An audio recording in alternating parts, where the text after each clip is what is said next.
Ehina Otaigbe, the director and founder of Wonderfully Made Woman, shared on domestic abuse.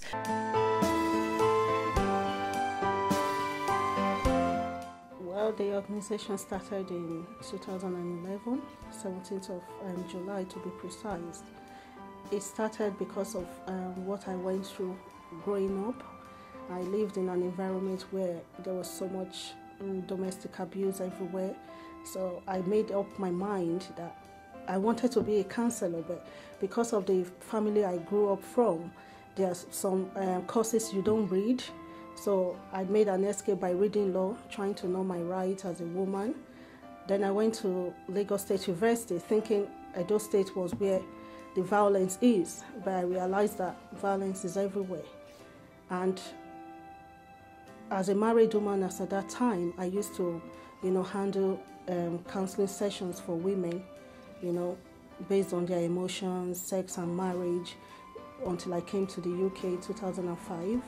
And unfortunately, I started going through the same thing myself. Even though it wasn't physical, but it drained me, it took away my confidence, and eventually the marriage broke up. And after 2-3 years, I started reading books, knowing myself again, who I am. Then I realized that Psalm 139 verse 14 says, I'm fearfully and wonderfully made. And even though I didn't look it then, but I would say it to myself every day. At times I cry because I didn't look wonderfully made. But initially, I started walking towards it. And my confidence just came back by His grace. And I decided, well, I've gone through this, and I had process that I went through to bring back my confidence. And there's so many women going through the same thing in the UK, and they have nowhere to run to. So I decided to set up this organization to bring back the confidence of women going through domestic abuse. We support them depending on their challenges. It depends, some may come in and they're physically abused. When they're physically abused, because we have to do things according to the law in the UK, it's my duty to report such case to the police if the incident has just happened. I had a case recently where the woman has just been beaten. The son had to call the police, and obviously the police came to me saying, did you know about this event? I went to the woman. She couldn't really speak English, and I had to interpret for her. Yeah, we involve the police at times, but if it's emotional, which we get most of the time, we try to do counseling sessions for them. We have confidence training, confidence in your relationship, self-esteem, building your self-esteem. Then we support them most financially, because most women are being abused financially, especially if they are dependent of their partners and they are not entitled to benefit. So they may be here legally, but they are not entitled to benefit. So when they start having problems, they are always financially down. So that's the main thing we do, because you can't tell someone who is hungry to, gain confidence. So we try to sort that out first before we start confidence and training classes for them.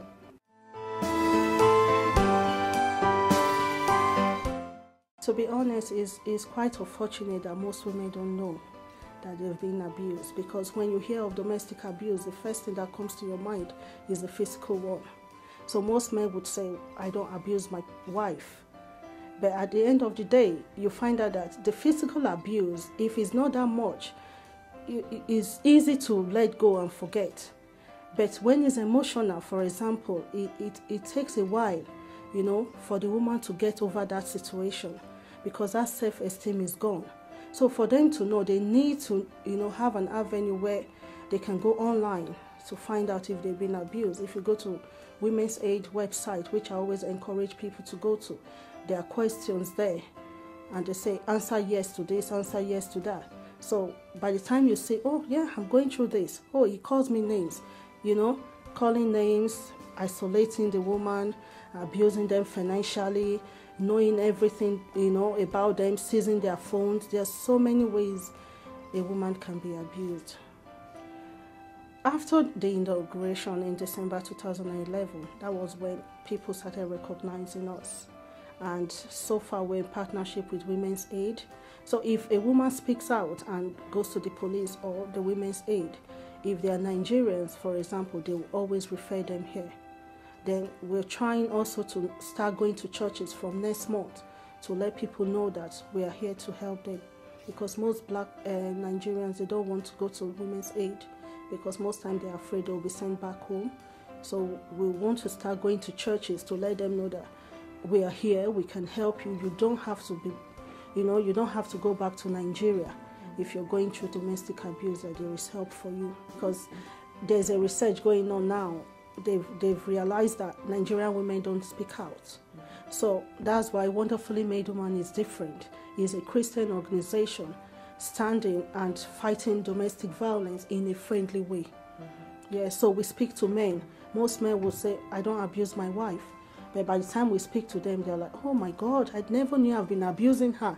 So even the men, we've started to educate them on abuse, because they just feel, especially the born again ones, they feel I don't beat her, then I'm Mr. Perfect. But the wife is dying, so I think is that we're trying to create awareness session. It's for everybody. We have English people coming in, we have Ghanaians, we have people from Zimbabwe, we have people from Malawi. We have so many people coming in all the time, but it's easier for a white person to come and being referred to Women's Aid. Yeah. But why I always say Nigerians, because Nigerians feel very reluctant to go further. So what we do, we stand and help them throughout the process. Yeah. Funding, to be honest, I have just been doing it on my own, because it's something I've always been passionate about. And thanks to my mom, she's been supporting financially from Nigeria. My dad as well.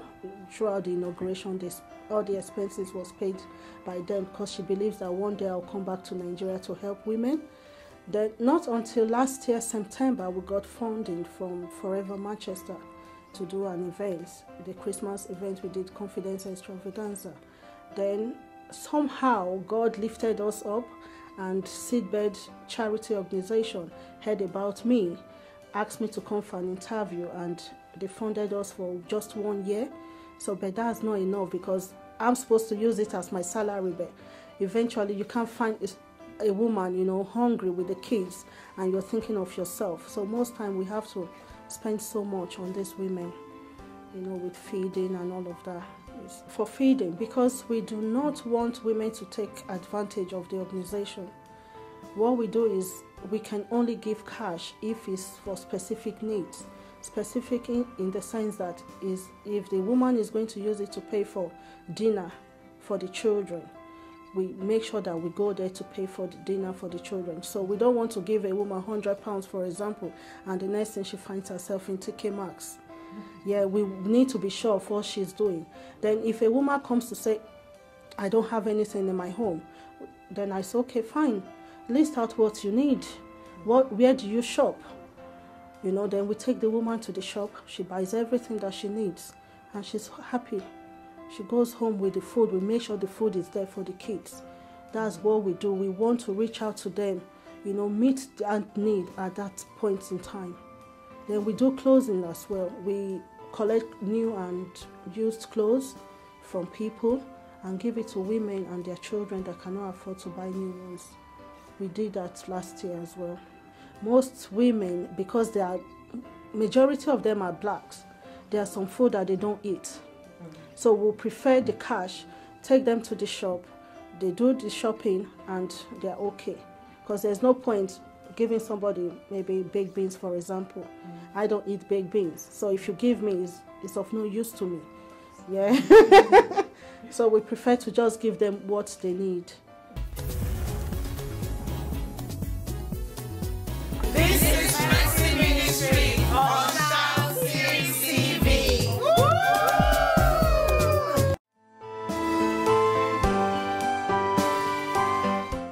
Some do come and visit, but most time we have to do outreach, which means we have to go to their houses. That means spending money to buy petrol, looking for people that will go with you, just to be safe. You don't want to go there alone in case of any emergency.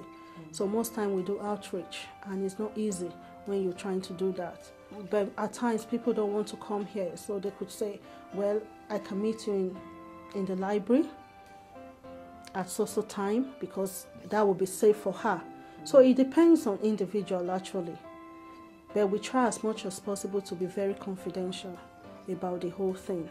So if I'm going to book an appointment for 4 people, for instance, I will say, okay, you come 10 o'clock, and the next person may be 10:45 when the other person would have left.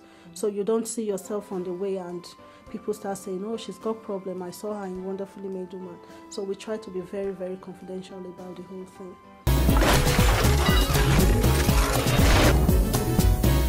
Ehino Otaigbe, the director and founder of Wonderfully Made Woman, shared on domestic abuse